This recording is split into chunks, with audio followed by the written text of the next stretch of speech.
তো আমরা এরকম সহজ 10টি আমলের কথা এবং প্রত্যেকটা আমলের সাথে একটা কর্মসূচির কথা আমরা আজকে সংক্ষিপ্ত সময়ে শোনার জন্য চেষ্টা করব, যে আমলগুলি করলে আমাদের সকলের জীবন পরিবর্তন হয়। আল্লাহ যেন এটা আমলগুলি করার নিয়তে আমাদেরকে শোনার তৌফিক দান করেন।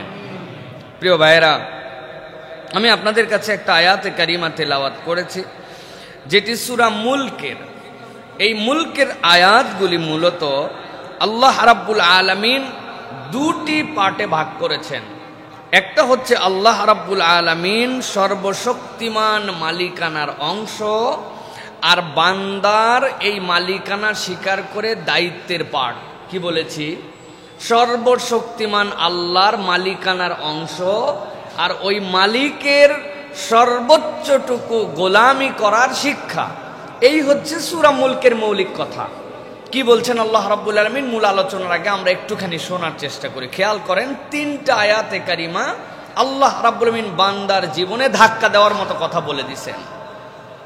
আল্লাহ রাব্বুল আলামিন বলছেন, তাবারাকাল্লাযী বিয়াদিহিল মুলক ওয়া হুয়া আলা কুল্লি শাইইন কাদির। আল্লাহ নিজেই নিজের প্রশংসা করছেন, আল্লাহ নিজেই নিজের বর্ণনা করছেন। আল্লাহ রাব্বুল আলামিন বলছেন, ও বান্দা, এমন রবের জন্য পবিত্রতার ঘোষণা, আল্লাযী, যার হাতে বিয়াদিহিল মুলক, জগৎ সমূহের যত রাজত্ব, যত মালিকানা, যত ক্ষমতা, সবগুলি মূলত তার হাতে। আল্লাহ এরপরে আবার অতিরিক্ত বলছেন, আলা কুল্লি শাইইন কাদির, তোমার রব যা ইচ্ছা তাই করার যোগ্যতা রাখে। আল্লাহ রাব্বুল আলামিন বলছেন, বান্দা কি করার যোগ্যতা রাখেন? দুনিয়ার সবচেয়ে কঠিন যোগ্যতা কোনটা? দুনিয়ার মানুষ অনেক কিছুতে অনেক ধরনের শরিকানা, অনেক কিছুতে অনেক ধরনের নমুনা নজরানা পেশ করতে পারে, কিন্তু আল্লাহ বলছেন, আল্লাযী খালাকাল মাউতা ওয়াল হায়াতা লিয়াবলুয়াকুম আইয়ুকুম আহসানু আমালা। তোমার রব তোমার জন্য মৃত্যু সৃষ্টি করেন, তোমার রব তোমার জন্য জীবন দেন। আল্লাহ আগে জীবনের কথা বলেন নাই, রব্বুল আলামিন আগে মৃত্যুর কথা বলেছেন। রব তোমাকে মেরে ফেলতে পারেন, ওই মৃত্যু থেকে তোমাকে আবার জাগায় দিতে পারেন। আল্লাহ রাব্বুল আলামিন বলছেন, কেবলমাত্র এইটুকুই নয় যে তোমাকে এমনি এমনি নিরর্থক ভাবে জীবন দিয়ে দেওয়া হয়েছে, নিরর্থক ভাবে তোমাকে মৃত্যু দিয়ে দেওয়া হয়েছে। আল্লাহ বলছেন, লিয়াবলুয়াকুম আইয়ুকুম আহসানু আমালা। তোমার জীবনের একটা পরিধি আছে, আর ওই পরিধির একটা কাজ হচ্ছে, যিনি সর্বময় ক্ষমতার মালিক, তিনি দেখতে চান নেক কাজের ক্ষেত্রে কে সর্বোচ্চ প্রচেষ্টা করেছিল। মানুষকে যদি বলা হতো, তুমি তোমার ডিউটি ফুলফিল করে ফেলো, তোমার দায়িত্ব 100% আদায় করো, তোমার যদি 1% কনসেন্ট্রেশনে ব্রেক হয়, তোমার নামাজ নেওয়া হবে না। যদি চোখের গুনাহ হয়ে যায়, তোমার সিয়াম নেওয়া হবে না। তোমার জাকাত দেওয়ার ক্ষেত্রে মনের মধ্যে যদি অন্য কোনো ধরনের উসখুস করে, তাহলে তোমার পুরা জাকাত বাতিল হয়ে যাবে। হজের সফরে মানাসিকুল হজ যেগুলি, এগুলির একটা যদি এলোমেলো করো, তোমার হজকে বাতিল করে দেওয়া হবে। বুকে হাত দিয়ে বলেন তো, হজ বাদ দিলাম, জাকাত বাদ দিলাম, সিয়াম বাদ দিলাম, জীবনে বুকে হাত দিয়ে বলার মতো আমাদের 2 রাকাত সালাত আছে নাকি? যেই সালাতে 100তে 100 ভাগ যত সময় সালাত আদায় করেছি আল্লাহর জন্য নিবিষ্ট, আর আমার মন অন্য কোনো দিকে ছিল না। সম্ভব? আল্লাহ রাব্বুল আলামিন বলছেন, এই জন্য الذي خلق الموت والحياة ليبلوكم أيكم أحسن عملا। ও দুনিয়ার মানুষ, এমনি এমনি আমি তোমার জীবন দেই নাই, এমনি এমনি আমার তোমার মৃত্যুর কথা বলি নাই। তোমার এই জীবন আর মৃত্যুর মাঝে যেইটুকু সময় যিনি সর্বময় ক্ষমতার নিজের পরিচয় দিয়েছেন, তিনি তোমাকে দায়িত্ব দিচ্ছেন সর্বোচ্চভাবে আল্লাহর জন্য প্রচেষ্টাকারী, উত্তম আমলকারী তুমি হতে পেরেছো কিনা। আমার নামাজে মন অন্যদিকে যেতেই পারে, কিন্তু আমি সালাত বাদ দিয়ে দেই নাই। আল্লাহর জন্য আমার অনেক কিছু ভুল হতে পারে, কিন্তু আমি তাই বলে হজকে ত্যাগ করে দেই নাই। আমার সিয়ামের সময় আমার ইচ্ছার বাহিরে আমার কানের গুনাহ হয়ে গেছে, চোখের গুনাহ, মনের গুনাহ, কিন্তু আমি সিয়ামকে ছেড়ে দেই নাই। আমি তারপরেও সেখান থেকে বেরিয়ে সর্বোচ্চ ডেডিকেশন আল্লাহর জন্য দেওয়ার চেষ্টা করছি। আল্লাহ বলছেন এই সর্বোচ্চ প্রচেষ্টাটা দেখার জন্যই আল্লাহ তোমার জীবন মৃত্যু দিয়েছেন। সুবহানাল্লাহ। আল্লাহ রাব্বুল আমিন এরপরে বলছেন ওয়া হুয়াল আজিজুল গফুর। দুইটা আয়াতে দুইটা জিনিস খেয়াল করেন। আল্লাহ নিজের পাওয়ারের বর্ণনা দিলেন, দেওয়ার পরে রব্বুল আমিন কি বলেছেন? ইন্নাল্লাহা আলা কুল্লি শাইইন কাদির ওয়া আলা কুল্লি শাইইন কাদির। কেবলমাত্র রাজত্ব আর ক্ষমতাই তার নয়, যা ইচ্ছা তাই করতে পারেন। আর আল্লাহ বলছেন তোমার জীবন মৃত্যু দেওয়া হলো তুমি উত্তম আমল করো কিনা এটা দেখার জন্য। আল্লাহ সেইখানে বলছেন ওয়া হুয়াল আজিজুল গফুর। ও বান্দা, তোর রব কেবল পরাক্রমশালী নয়, ক্ষমতাওয়ালাও নয়, তোর রব আবার ক্ষমাকারী। যেরকম পাওয়ার রাখেন তিনি ক্ষমতার ক্ষেত্রে, সেই রকম পাওয়ার রাখেন তিনি ক্ষমার ক্ষেত্রে। বান্দাকে আল্লাহ ক্ষমা করে দিলে ধরার কেউ নাই। আল্লাহ বলছেন বান্দা, এখন তোরে যে ইবাদত করার দায়িত্ব দিলাম, একটু চিন্তা করে দেখতো তোর রব আসলে কত দূর ক্ষমতাবান। আগেরটা ছিল প্রাইম কথা, এবার আল্লাহ এলাবোরেট করতেছেন। الذي خلق سبع سماوات طباقا ما ترى في خلق الرحمن من تفاوت فارجع البصر هل ترى من فطور।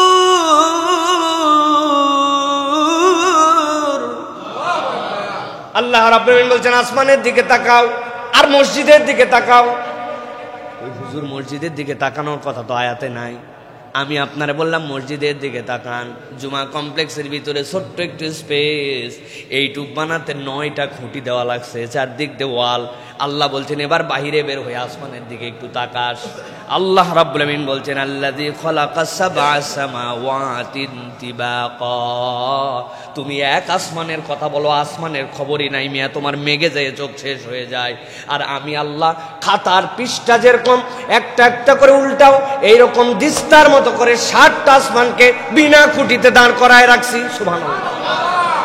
তুমি তোমার রবকে খুঁজে পাও না, তার পাওয়ার দেখতে পাও না, তার নির্দেশে আমল করতে মন চায় না। আল্লাহ বলছেন মা তারা ফি খালকির রহমানি মিন তাফাউত। রবের রহমানের সৃষ্টির মধ্যে তোমার চোখ দিয়া কোনো বৈপরীত্য খুঁজে পাবা না। সুবহানাল্লাহ। আল্লাহ রাব্বুল আমিন এর জন্য বলছেন ফারজিল বাসারা। ও বান্দা, তোর চোখকে ফিরায় নে, দেখ একটু। এই বাসার মানে কেবলমাত্র দেখা নয়। এই বাসারাতের ব্যাখ্যা করেছেন ইমাম শাফি। বাসারাত মানে অন্তরের একটা চোখ। আপনি চোখ বন্ধ করার পরে কত দূর দেখতে পান, ওইটাই হচ্ছে প্রকৃত দৃষ্টি। আর চোখ খোলার পরে যা দেখতে পান ওইটা পাগল ছাগলও দেখে, দুনিয়ার সবাই দেখে, অন্ধ না হইলে। কি আপনি চোখ বন্ধ করার পর কত দূর দেখতে পান? কত দূর পর্যন্ত আপনি দেখতে পান আপনার চোখ দেখার পরে, বন্ধ করার পরে, ওইটাই হচ্ছে বাসারাত। আমার ফিউচার কি, আমার প্ল্যান কি, আমার এই ব্যবসাটা কোন পর্যন্ত নিয়ে যেতে পাই, ওইটা চোখ দিয়ে কেবল দেখা যায় না, অন্তরের একটা চোখ আছে কিনা ভাই। আল্লাহ রাব্বুল আমিন বলছেন বান্দা হাল তারা মিন ফুতুর। আমি আল্লাহ তোরে দেখতে বললাম, তুই যদি দেখিস, তোর রবের এই নমুনা যদি জানিস, তাহলে আইয়ুকুম আহসানু আমালা, ওইটার হিসাবটা তোর কাছে তখন পরিষ্কার হবে। তাহলে আল্লাহ রাব্বুল আলামিন আমাদেরকে মৌলিক যে দায়িত্ব দিলেন সেটা কি? সর্বোত্তম ভাবে ইবাদত করা। বলেন মৌলিক দায়িত্ব কি? আজকের আলোচ্য বিষয়ের সাথে মিল আছে? আলোচ্য বিষয় হচ্ছে 10টি এমন আমল সহজবদ্ধ, যেটা করতে পেরেশানি হয় না, কিন্তু বান্দা করলে জীবন এবং অন্তর একই সাথে 1 থেকে 21 দিনের মধ্যে পরিবর্তন হবে ইনশাআল্লাহ। আমলগুলা করার নিয়তে শুনবেন আপনারা? কারা কারা শুধু শোনার নিয়তে আছেন হাত তোলেন। শুধু শোনা, আমল করব না। আমরা সকলে করবো তো ইনশাআল্লাহ। আল্লাহ আমাকেও যেন করার সবার আগে তৌফিক দান করে। 1 নম্বর, খুব সংক্ষিপ্ত সময়, আজকে একদম অল্প সময় আলোচনা শেষ হয়ে যাবে ইনশাআল্লাহ।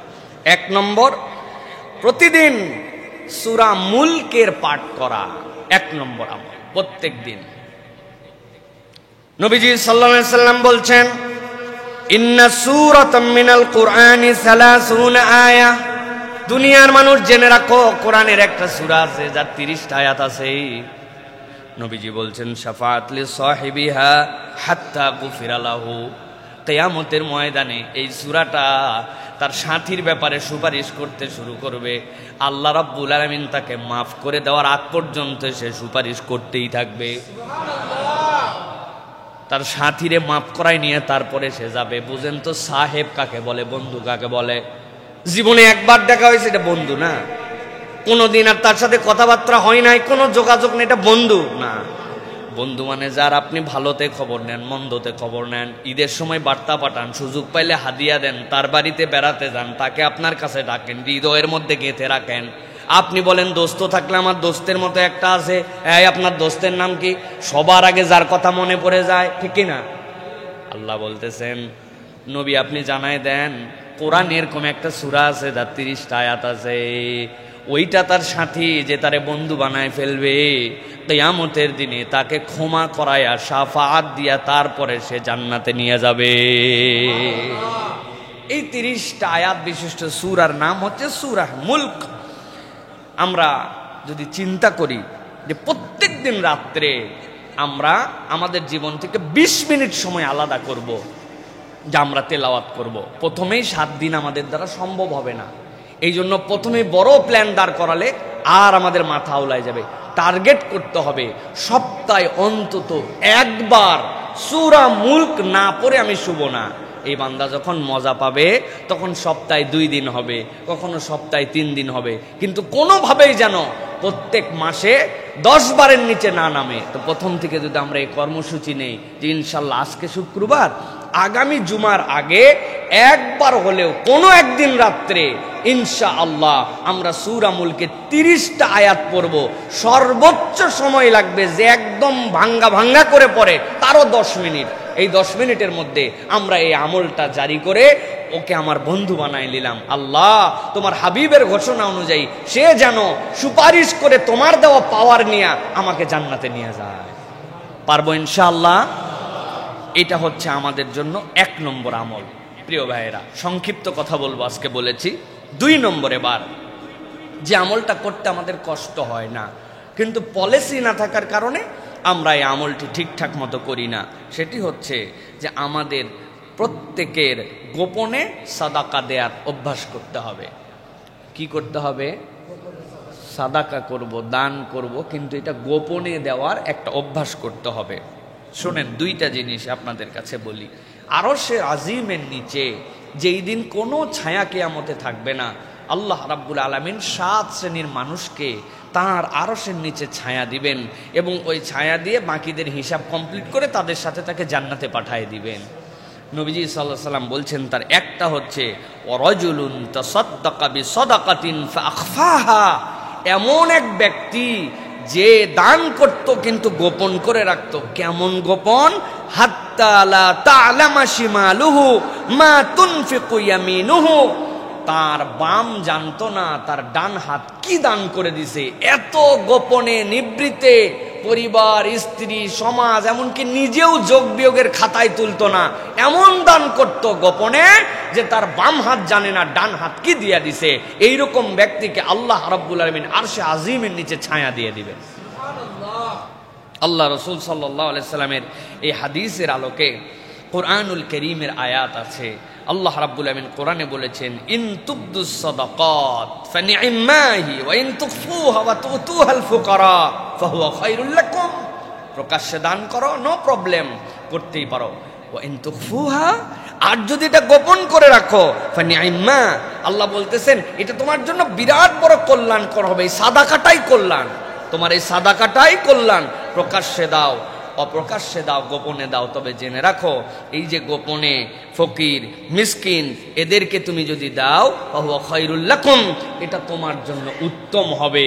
আল্লাহ রাব্বুল আলামিন আমাদেরকে দান করার অনেকটাই তৌফিক দিয়েছেন, কিন্তু আমাদের যা কিছু সব হিসাবের খাতায়, যা কিছু সব জানাজানিতে, জীবনে কোনো গোপন দান আমাদের আর নাই বললেই চলে, ঠিক না ভাই? এই জন্য প্রিয় ভাইয়েরা, আমরা যদি একটা কর্মসূচি ঘোষণা করি নিজেদের জীবনে যে প্রতিদিন 1 টাকা হলেও আমরা গোপনে দান করব, যেটা কেউ জানবে না, কেউ দেখবে না, একটা পলিসি থাকবে, এই সিস্টেমে আমি 1 টাকা হলেও আমার জীবনে একটা গোপন দান থাকবে। হতে পারে 8 আনা পয়সা, কিন্তু এটা গোপন, প্রকাশ্য অনেক আছে, কিন্তু এমন সিস্টেমে আল্লাহর আরশে আজিমের নিচে তো আমার ছায়া লাগবে, এই জন্য না আমি করতেছি। আপনি বলবেন হুজুর সবই তো লোকজনের সামনে, ফকির মিসকিনও লোকজনের সামনে চায়। ভাই, আপনারে যদি কিয়ামতের বিপদ থেকে বেঁচে আরশে আজিমের ছায়া নিতে হয়, তাহলে এই বুদ্ধি আপনি করবেন না? আপনার পলিসি এটার মধ্যে থাকবে না? আপনার পকেটে 1 লাখ টাকা থাকলে আপনি তো বাজারের মধ্যে যাই গুনেন না, ঘরের মধ্যে দরজা লাগাই দিয়ে তারপরে আপনি গুনে টুনে তারপরে রাখেন। তাহলে আপনি এইটার ক্ষেত্রে প্ল্যান নিতে হবে, আমরা প্রত্যেক দিন যা দান করি প্রকাশ্য, কিন্তু টেকনিক্যালি 1 টাকা হলেও আমরা গোপনে দানের অভ্যাস জীবনে গড়ে তুলবো, পারবো ইনশাআল্লাহ? এটা যদি করি প্রিয় ভাইরা, আমাদের জীবন এবং অন্তর দুটাই বদলায় যাবে ইনশাআল্লাহ। বলে অন্তর কিভাবে বদলাবে? আল্লাহ বলেছেন ওয়া ইন তুখফুহা ওয়া তুতুহাল ফুকারা ফাহুয়া খায়রুল লাকুম, তুমি যদি এটা গোপনে কোনো ফকির মিসকিনকে, অভাবগ্রস্তকে দাও, এটা তোমার জন্য কল্যাণকর। কি কল্যাণ আল্লাহ প্রকাশ করেন নাই? আল্লাহর কল্যাণের প্রকাশই হচ্ছে হেদায়েতের উপর অন্তরকে অবিচল করে দেওয়া, সুবহানাল্লাহ। তাহলে 2 নম্বর আমল, এটা মনে থাকবে ইনশাআল্লাহ। এবার চলেন 3 নম্বর আমলটি হচ্ছে দিনের শুরুতে 100 বার সুবহানাল্লাহি ওয়া বিহামদিহি পড়া।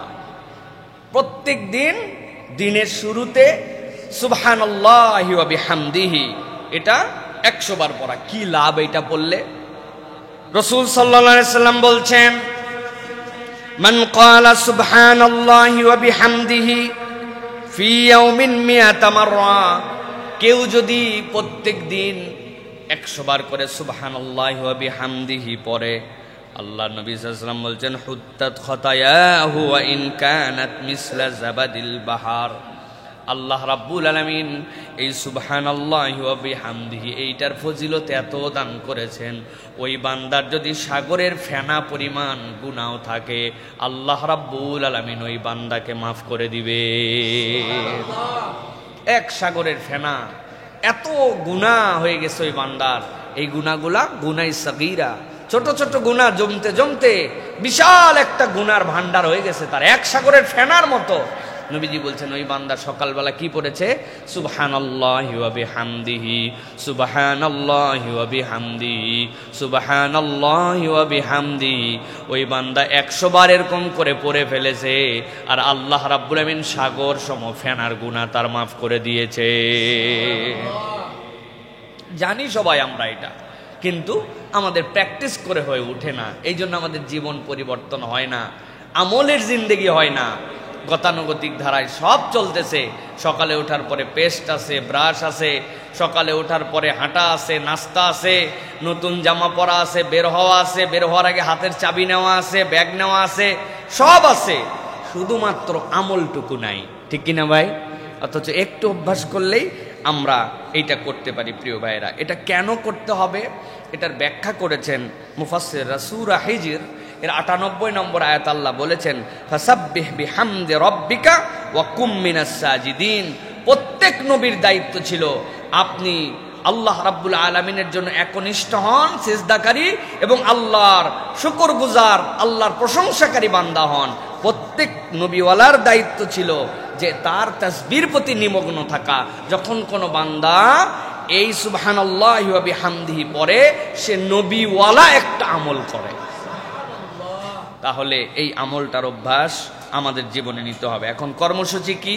কর্মসূচি হচ্ছে সকালবেলা উঠে হাঁটতে হাঁটতে, অথবা বসতে, অথবা গোসল করে বের হতে, অথবা আমার যে সময়টুকুতে গাড়িতে করে যাচ্ছি, বাইকে যাচ্ছি, রিক্সায় যাচ্ছি, আমাকে টার্গেট করতে হবে সকালের পোরশনের আমল এইটা, আমি এই আমলটা শেষ করে নিব ইনশাআল্লাহ। পারবো ইনশাআল্লাহ?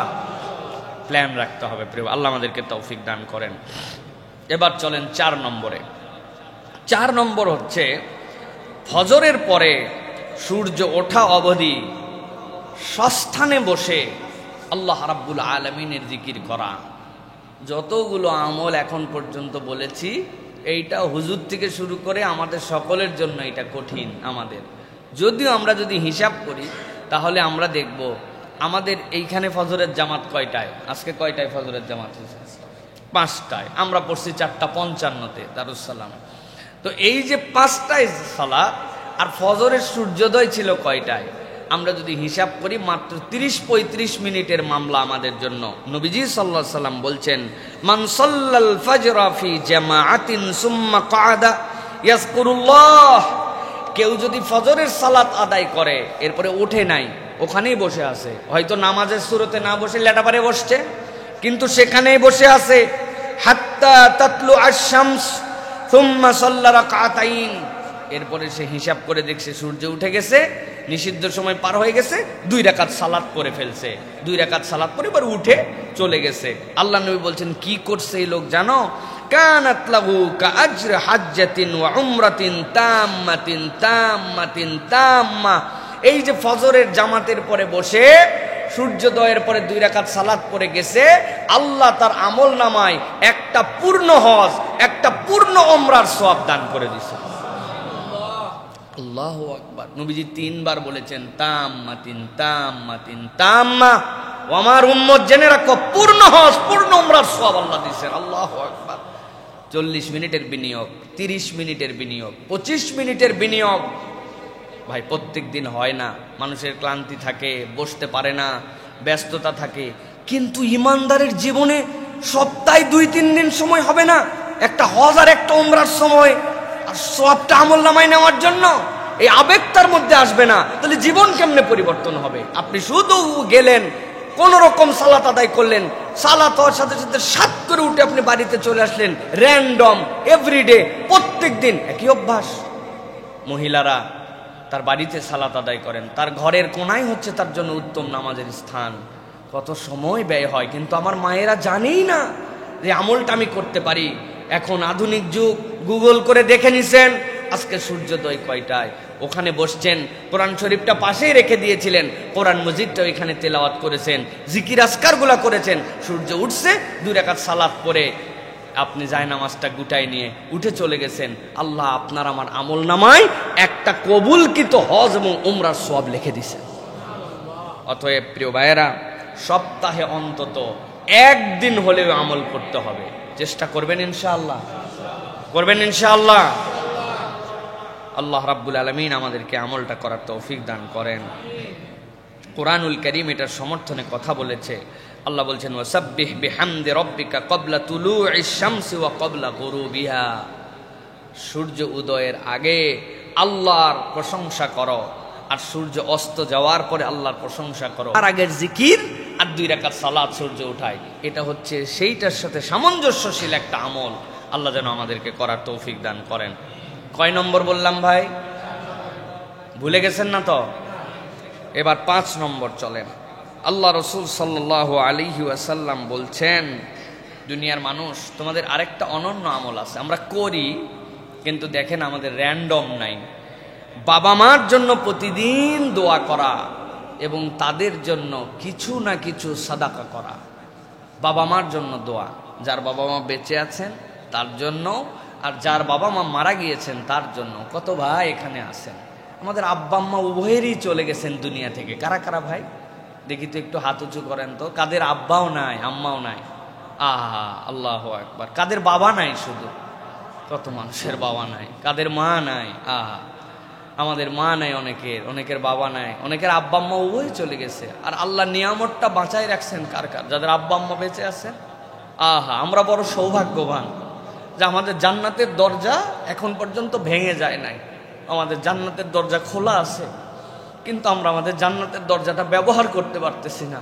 নবীজি বলছেন, এই 2 জনই তোমার জান্নাত, এই 2 জনই তোমার জন্য জাহান্নাম। এখন যার বাপ মা চলে গেছে তার কি করণীয়? যার বাপ মা বেঁচে আছে তার কি করণীয়? আমরা বেশিরভাগ সন্তানরা পিতা মাতার ব্যাপারে গাফেল।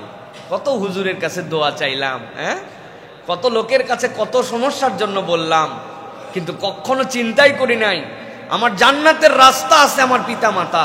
যে কোনো বিষয় সকলের আগে তিনি আপনার হকদার।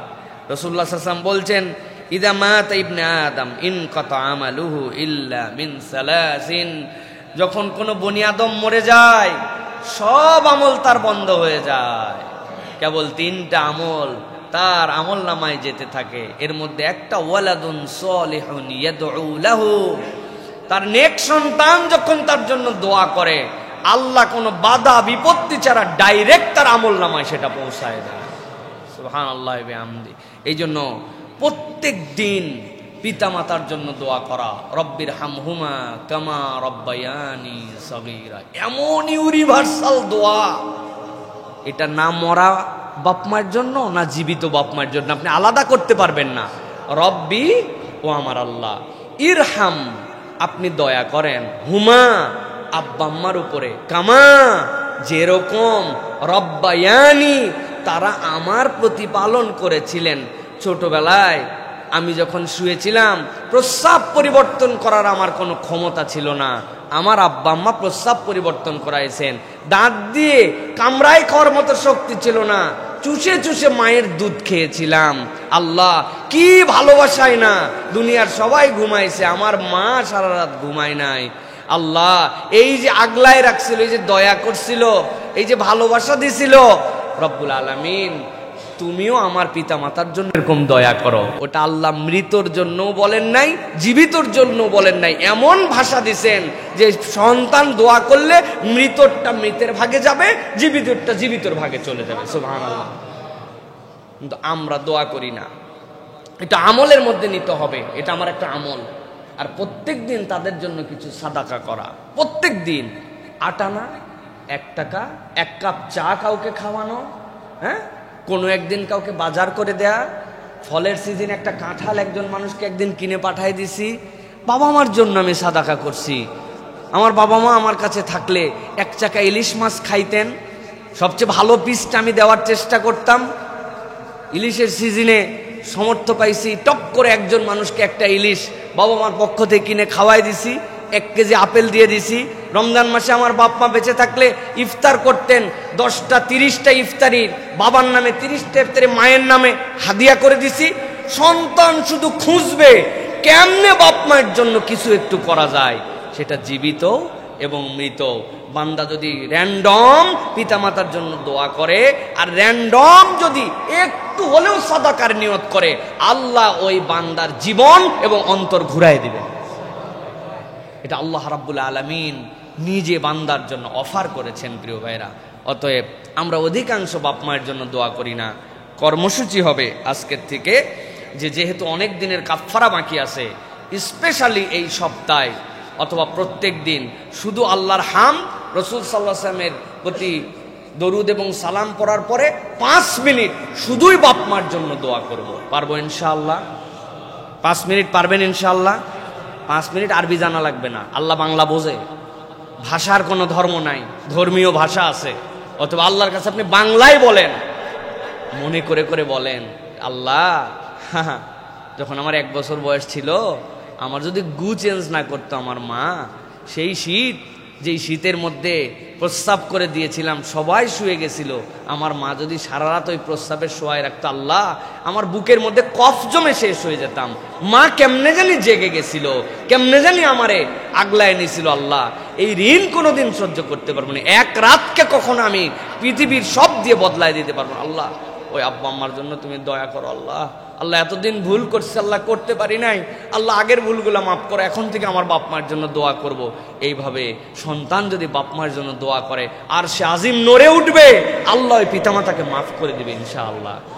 আর রুহানি দোয়া কাকে বলে? রুহানি দোয়া বলে বান্দা যখন কারোর জন্য দোয়া করে, ওইটা তার উপরে পৌঁছালে আল্লাহ খুশি হন, আল্লাহর খুশি ওই রুহ থেকে আল্লাহর রহমত আবার তার কাছে নিয়ে আসে, এটাই রুহানি দোয়া। এটা অটোমেটিক আপনি পেয়ে যাবেন প্রিয় ভাইরা। অতএব এই আমলটা আমাদের করতে হবে। এটা কয় নম্বর গেল? 5। এবার চলেন 6 নম্বরে। 6 নম্বরটা হচ্ছে আল্লাহ কোরআনুল কারীমের মধ্যে বলেছেন এবং নবীজি হাদিসের মধ্যেও আসছে, একাকী কাঁদা, অন্তরের গভীর থেকে তওবা। একাকী, এখন তো কথা বললে ইমোশন চলে আসলে, একজন দোয়া করলে বাকিদের ফিলিংস আসলে চোখে পানি আসে। একাকী আল্লাহর জন্য কাঁদা, আল্লাহ রাব্বুল আমিন বলছেন কোরআনুল কারীমের মধ্যে, ইযা যুকিরাল্লাহ ওয়াজিলাত কুলুবুহুম, এমন কতকগুলা মানুষ আছে যে মানুষগুলা আল্লাহর জিকির স্মরণ করে, করার পরে তাদের অন্তর নরম হয়ে যায়। কেমন নরম হয়? আল্লাহ বলছেন তাদের চোখ দিয়ে পানি পড়তে শুরু করে। ওই বান্দা আল্লাহকে দেখে নাই, ওই বান্দা জান্নাত দেখে নাই, জাহান্নাম দেখে নাই। নিজের আমলনামার এমন পাপ আছে যেটার কথা বান্দা ভুলে গেছে, কিন্তু বান্দা এমন ভাবে নিজের হৃদয়ে আল্লাহর ভীতিকে জাগ্রত করে নিজের অপরাধগুলাকে আল্লাহর সামনে দাঁড় করাইছে। ঘুমায় আছে তার সন্তান, ঘুমায় আছে তার স্ত্রী, ঘুমায় আছে দুনিয়া, টপ করে উঠছে। ভাবটা এমন যেন প্রস্রাব করার জন্য উঠছে। বাথরুমের লাইট দিলে সন্তান উঠে যেতে পারে, কৌশলে বাথরুমের লাইটটা পর্যন্ত দেয় নাই, চলে গেছে অন্য জায়গায়। অল্প একটু কষ্ট করে অজু করে নিয়ে যায় নামাজটা পেরে দিছে, কেউ জানে না বাড়ির সবাই সবার মতো ঘুমায়। ওই বান্দা যাই নামাজের মধ্যে দাঁড়ায়া রব্বুল আলামিনের কাছে 2 রাকাত সালাত আদায় করে হাত তুলে দিছে। ইমোশন আসে না, চোখের পানি আসে না, সিজদায় চলে গেছে, রব আমার তো চোখে পানি আসে না। অথচ নবীজি সাল্লাল্লাহু আলাইহি ওয়াসাল্লাম বলছেন, ওয়ারাজুলুন যাকারাল্লাহ খালিয়ান ফাফাদাত আইনা, আরশে আজিমের নিচেতে এমন লোক জায়গা পাবে যেই লোক একা কি দাঁড়াইছে আর আল্লাহর জন্য চোখের পানি বিসর্জন করে দিছে। আল্লাহ তার চোখের পানির এমন মূল্যায়ন করছেন, ওই চোখের পানির কারণে আরশে আজিমের নিচে তার জন্য সিট বরাদ্দ করে রাখছেন। আল্লাহ আমি তো সেই তালিকায় আসতে পারি না, আমার অন্তর শক্ত হয়ে গেছে। আল্লাহ আমার চোখে তুমি পানি দিয়ে দাও, তোমার ভীতির কথা আস্তে আস্তে মনে করবে আল্লাহর কাছে। আল্লাহ রব্বুল আমিন ওই বান্দার চোখে 1 ফোঁটা পানি যদি চলে আসে, 1 দিন আসবে না, 2 দিন আসবে না, চোরের মতো করে আল্লাহর সামনে দাঁড়াইছে, কেউ জানি না জানতে পায়। দরজা একটু নড়ে গেছে বাড়ির, নিজের সংকীর্ণ হয়ে গেছে, আমার এই চোখের পানিকে কেউ দেখে ফেললো কিনা, এটা তো কাউকে দেখানোর জন্য আমার তাহাজ্জুদ নয়, কাউকে জানানোর জন্য নয়। আল্লাহর কাছে 1 দিন 2 দিন পড়ার পরে চোখ বন্ধ করে যখন জাহান্নামের বিভীষিকার কথা চিন্তা করবে, নিজের আমলনামা যদি কপাল দিয়ে প্রকাশ পেয়ে যেত, দুনিয়ার মানুষ সালাম দিত না। রে আজকে আমাকে কত সম্মান দেয় মানুষ। আমার বাথরুমের গুনাহ, গোপন গুনাহ, চোখের গুনাহ, মোবাইলের গুনাহ যদি জানাজানি হয়ে যেত, আমার আব্বা পর্যন্ত আমাকে দিকে তাকাতো না লজ্জায়, অথবা বাপের আমলনামায় এমনটা আছে সন্তানকে মুখ দেখাতে পারতো না। আল্লাহ সব তুমি গোপন রাখছো, আল্লাহ তোমার কাছে কিচ্ছু গোপন নাই, তুমি গোপন গুনাহগুলা দয়ামান রব আমাকে গোপনে মাফ করে দাও। 1 দিন 2 দিন করতে করতে বান্দার চোখ দিয়ে যদি পানি আসে, ওই পানিটা বান্দার নাজাতের ওসিলা হয়ে যাবে। এটা একটা আমল। কত রাত জেগে পার হয়ে যায়, কিন্তু কখনো আল্লাহর জন্য চুপচাপ এরকম ডেডিকেশন আমাদের হয় না। ভাই রে, জীবন পরিবর্তন করতে হলে এটা করা লাগবে ভাই, করতে হবে ভাই। এরকম করে চলতে চলতেই জীবন শেষ হয়ে যায়। কার জীবন কিভাবে শেষ হয় আমরা বুঝি না। বাহার ভাইয়ের ঘটনা শুনছেন না আপনারা? আমি তো 1 দিন হলো নিজেকে স্থির রাখতে পারি নাই। আহারে, প্রবাসে যাওয়ার আগে স্ত্রী গর্ভবতী, আসবো আসবো করে করে আসতে পারে না। 1 মাস আগে টিকিট করছে, সন্তানদের জন্য বাজার করছে, জয়েন্ট ফ্যামিলি, ভাইয়ের জন্য বাজার করছে, ভাইয়ের বউয়ের জন্য, আব্বার জন্য, আম্মার জন্য। সন্তানরা সবাই সহ্য করতে পারে নাই, এয়ারপোর্টে চলে গেছে সকলে মিলে 1 গাড়িতে আনন্দ করে। আব্বা আসতেছে, স্বামী আসতেছে, সন্তান আসতেছে, আমার বড় ভাই আসতেছে। এয়ারপোর্টে সন্তানকে দেখে একটু জড়ায় ধরছে, দিয়ে বলছে এটা তোর গিফট। বলছে মা এখনই খুলবো। বলছে খুলিস না, বাড়িতে যাই সবাই মিলে দেখে দেখে আনন্দ করে খুলবো। আব্বা এটা তোমার জন্য আনছি, এর মধ্যে আব্বা এখানে তো খুলতে পারলাম না, হাতে করে এইটুকু নিয়ে এসছি, অন্তত চকলেটটা মুখে দাও। কি আনন্দ, কি পরীক্ষা আল্লাহ তাদের উপরে নিয়ে ফেললেন। রওনা দিয়ে গেছে, গাড়ি নেমে গেছে। গাড়ি নামার পরে ড্রাইভার নেমে পালায় চলে গেছে, দরজাগুলো আর খুলতে পারে নাই। ওর মধ্যে থেকে সন্তানকে মা ছাড়ে না, বলছে তুমি বের হও, সন্তান না নিয়ে ছাড়বে না। ভাইয়ের বউকে বলছে তুই বেরো, ও তাকে নিয়ে নামে না। তো মাকে বলছে তুমি নামো, শাশুড়ি ছাড়া নামবে না। আস্তে করে তলায় গেছে গাড়ি। কি মর্মান্তিক, পুরা পরিবার শেষ। যেই লোক আসছে তাদের কাছে কেবল সে বেঁচে আছে। কিভাবে সহ্য করবে? কেমনে এইটা সহ্য করবে? এই যে রাস্তাঘাটের অব্যবস্থাপনা, ড্রাইভারদের এই যে ধরনের আচরণ, এইগুলো সে কিছুই জানতো না। রব্বুল আলামিন তার পুরা পরিবারের উপর একটা পরীক্ষা নিয়ে ফেললেন। প্রিয় ভাইয়েরা, এই জন্য আমাদের অনেক দিকের শিক্ষা এর মধ্যে আছে। জীবন এই মুহূর্তেই শেষ হয়ে যেতে পারে। তিনটা ক্ষেত্রে আমি সবসময় বলি, তিনটা পরিবহন ডেঞ্জারাস। একটা পিকনিকের জন্য পরিবহন, ডেঞ্জারাস পরিবহন, এখানে সবগুলা মাতালের মতো থাকে, আনন্দ বিনোদন হুঁশ আক্কেল কিচ্ছু থাকে না। 2 নম্বর বিয়ের গাড়ি, বড় ডেঞ্জারাস, একটা বিনোদনপূর্ণ পরিবেশ নিয়ে চলতেছে। আর 3 নম্বর প্রবাস থেকে ফেরে যারা, এই গাড়িগুলো বড় ডেঞ্জারাস, কারণ ওই সময় ভিন্ন রকম একটা ফিলিংসের মধ্যে থাকে। তো এইগুলোতে সতর্ক হতে হয়। গাড়ি যদি পানির দিকে ডুবে যায়, আপনি যত জোরে মারেন গ্লাস খুলবে না। এটা কিছু টেকনিক আমাদের প্রত্যেকের জানা উচিত। মাথার পিছনে যে ইয়েটা থাকে, আমাদের মাথার পিছনে ঠেস দেওয়ার জন্য, সাথে সাথে ওইটা টেনে খুলে ফেলতে হয়। ওইটার 2টা লোহা থাকে, ওই লোহা দিয়ে গ্লাসে বাড়ি দিয়ে ভাঙতে হয়, তাছাড়া আপনার লাত্থায় ঘুষায়া গ্লাস আর খুলতে পারবেন না। এইগুলো আমাদের জানা দরকার। সর্বোচ্চ কথা, এই যে জীবনটুকু চলে গেল, কি দীক্ষা দিয়ে গেল ভাই?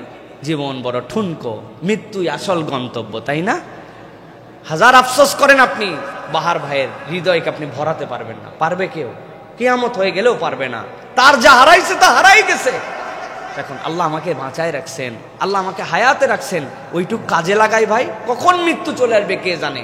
ওই যে আমার নতুন মুয়াজ্জিন, এই অঞ্চলে তাতে সুন্দর কেউ আজান দিতে পারে না, আলহামদুলিল্লাহ। তার আগে আমার বেলাল ভাই ছিল। কি দোষ, কি অপরাধ বেলালের? কিচ্ছু না। বাজার করে রিক্সায় করে ফিরতেছে, তার রিক্সায় তার টাকায় সে উঠছে, পিছন থেকে ট্রাক দিয়ে মারে দিয়ে একটা সুস্থ লোকরে শেষ করে দিছে, পঙ্গু বানায় দিছে, তার ক্যারিয়ারটা শেষ হয়ে গেছে। এরকমই তো দুনিয়া না, আমাদের এরকম জায়গা থেকে। সুতরাং আল্লাহ যতটুকু সুযোগ দিছেন, ওইটাকে মনে করি গনিমত, ওইটাকে মনে করি কাজ। এক আফসারের দিক তাকায় আপনি যদি দুঃখ ব্যথা অনুভব করে নিজের জীবনের মূল্যায়ন না করতে পারেন, তাহলে শুধুমাত্র হাহুতাশ করে আমাদের কি লাভ? আল্লাহ তাকে ধৈর্য ধরার তৌফিক দান করেন। আল্লাহ তাকে এমন কিছু নিয়ামত দেন যেন এই বাচ্চা, এই ভাইটা দুনিয়ার এই পরীক্ষায় উত্তরায় যেতে পারেন। বলে আল্লাহুম্মা আমিন। আল্লাহ আর আমাদেরকে আমল বাড়ানোর তৌফিক দান করেন। তাহলে প্রিয় ভাইয়েরা, 6 নম্বরে গেল একাকী কাঁদা, মনে থাকবে তো ইনশাআল্লাহ। 7 নম্বরে দিনে অন্তত পক্ষে 10 থেকে 100 বার লা ইলাহা ইল্লাল্লাহু ওয়াহদাহু লা শারীকা লাহ, এইটা পড়ার জন্য চেষ্টা করা।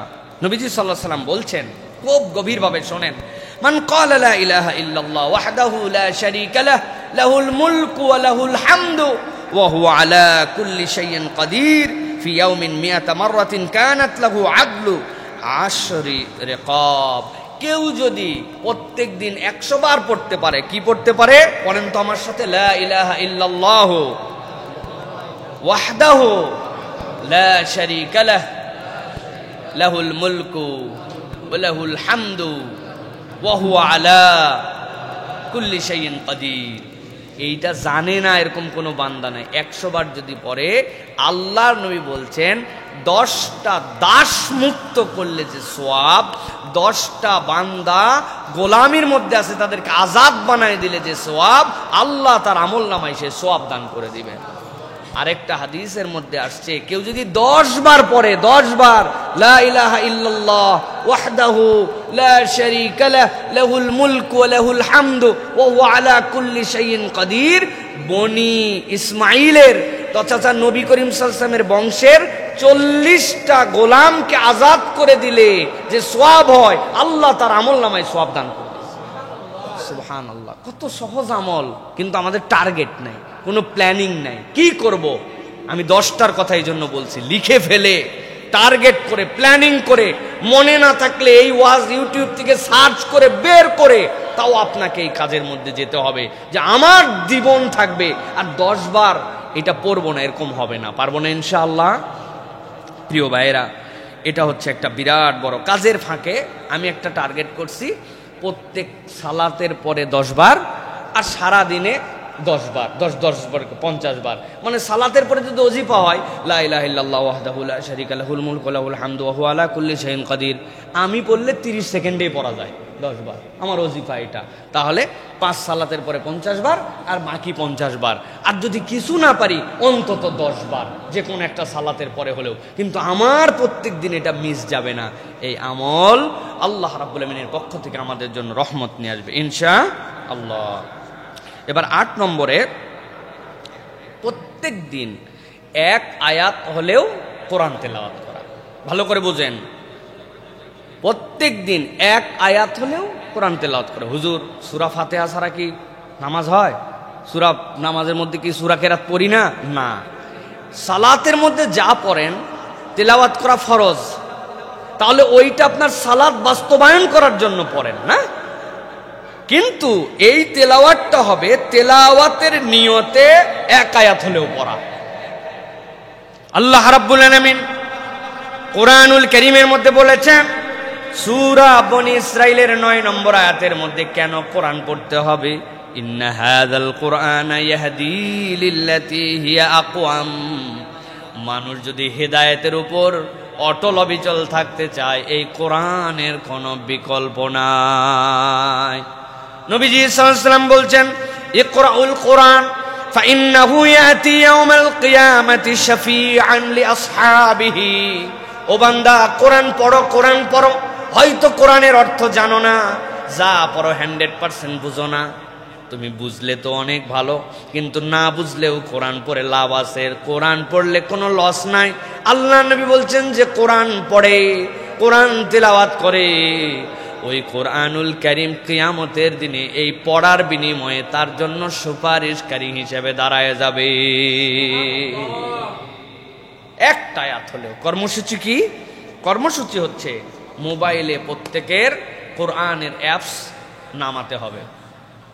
প্রত্যেকের ফোনে, যারা অ্যান্ড্রয়েড ফোন ইউজ করেন প্রত্যেকের ফোনে, যেহেতু আমরা ফোনবাজ, এখন ফোন ইউজার না ফোনবাজ, কি বলছি? ফোনবাজ আমরা। এই জন্য প্রত্যেকের ফোনে, কার কার মোবাইলে এখনো কোরআনের অনুবাদ এবং কোরআনের মাসহাফ নাই, হাত উঁচু করেন।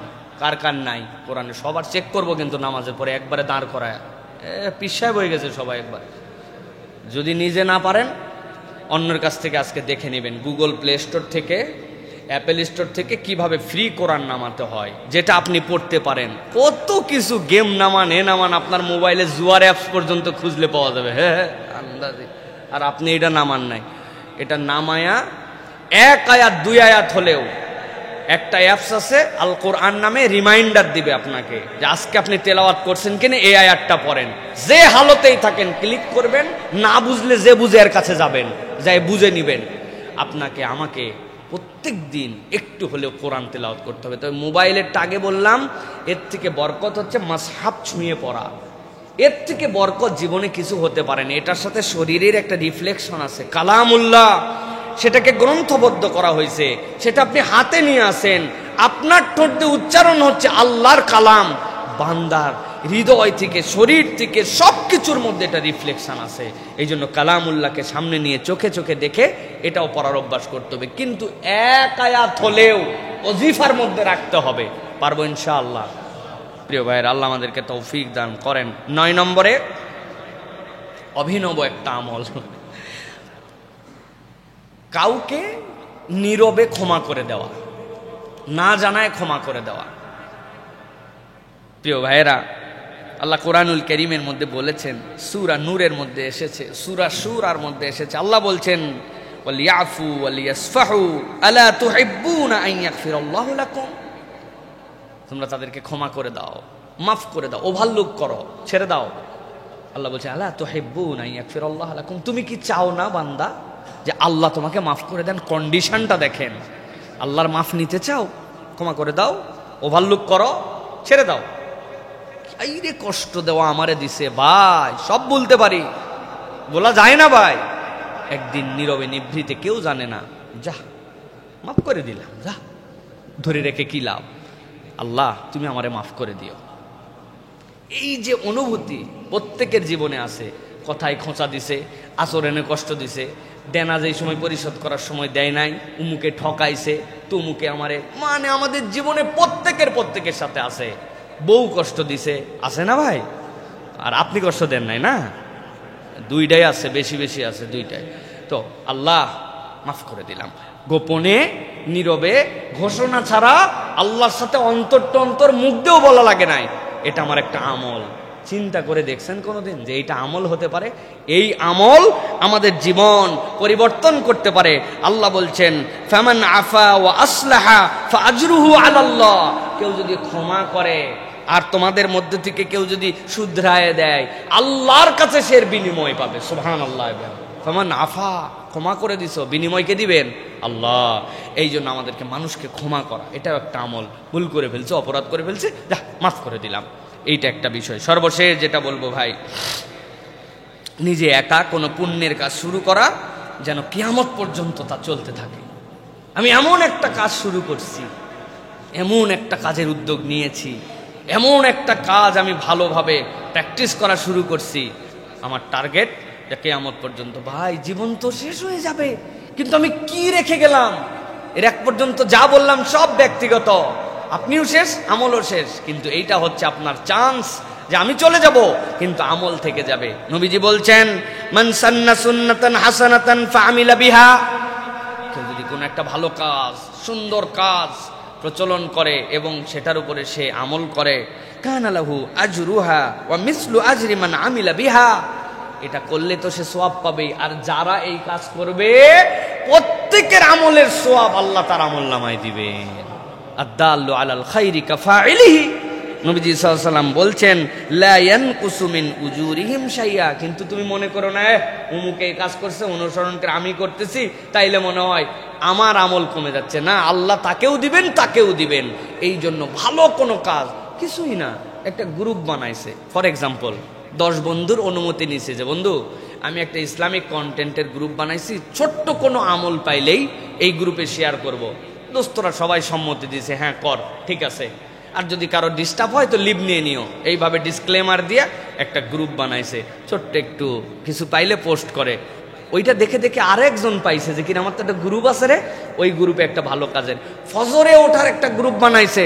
দোস্ত কত কিছু হয়, তুই থাকিস সাভার, তুই থাকিস নোয়াখালী, আমি থাকি বগুড়া, তুমি থাকো নওগাঁ, ঠিক আছে, আমাদের একটা ফজর ওঠার একটা গ্রুপ আছে। হ্যাঁ, আমরা ফজরে উঠলে এখানে রিমাইন্ডার দিব, না হলে আমরা কিন্তু একজন একজনকে 3 জন হতে পারে।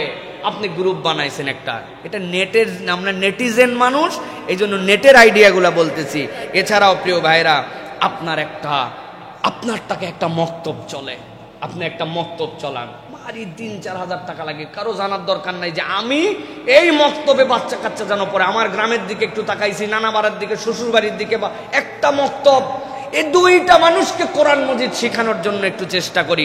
প্রত্যেকদিন আসরের পর আমি এখানে বসে যাই, একটা সূরা মস্ক হবে, লেখায় আছে 5 মিনিটের বেশি তালিম হবে না, 5 মিনিট ছোট্ট একটা সূরা। আপনি দাঁড়ায় গেছেন, আপনি আলেম মানুষ, হুজুর মানুষ, আশপাশে ছাত্র মানুষ, আপনি দাঁড়ায় প্রত্যেকদিন কুল হুয়াল্লাহু আহাদ, বসলো একজন, না বসলে না বসুক, আপনি আপনারটুকু শুরু করেন। আমি মালয়েশিয়ায় গেছি, বিশাল এক মসজিদ, যাইয়ে দেখি মানে মসজিদে লোক ধরবে 20,000, কিন্তু লোক আছে 20 জন।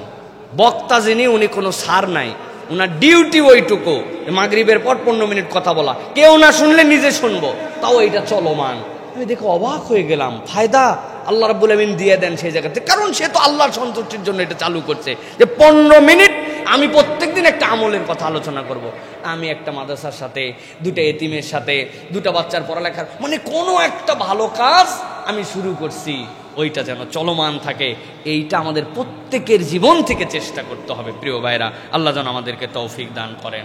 তাহলে আবার রিমাইন্ডার করি, 10টা কোন কোন বিষয় বললাম।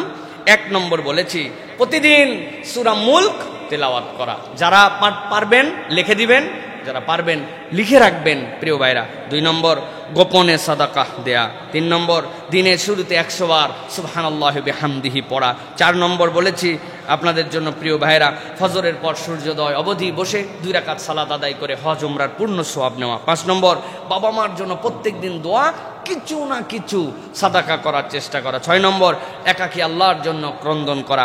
7 নম্বরে, দিনে 10 থেকে 100 বার লা ইলাহা ইল্লাল্লাহ ওয়াহদাহু লা শারীকা লাহ এটা পড়া। 8 নম্বর, প্রতিদিন কোরআন মাজিদের ন্যূনতম 1 আয়াত হলেও তিলাওয়াত করা। 9 নম্বর, কাউকে নীরবে ক্ষমা করে দেওয়া। আর 10 নম্বর, নিজে একা কোনো পুণ্যের কাজ শুরু করা, যেন কিয়ামত পর্যন্ত তা চলমান থাকে। আল্লাহ যেন আমাদেরকে আমলগুলা করার তৌফিক দান করেন।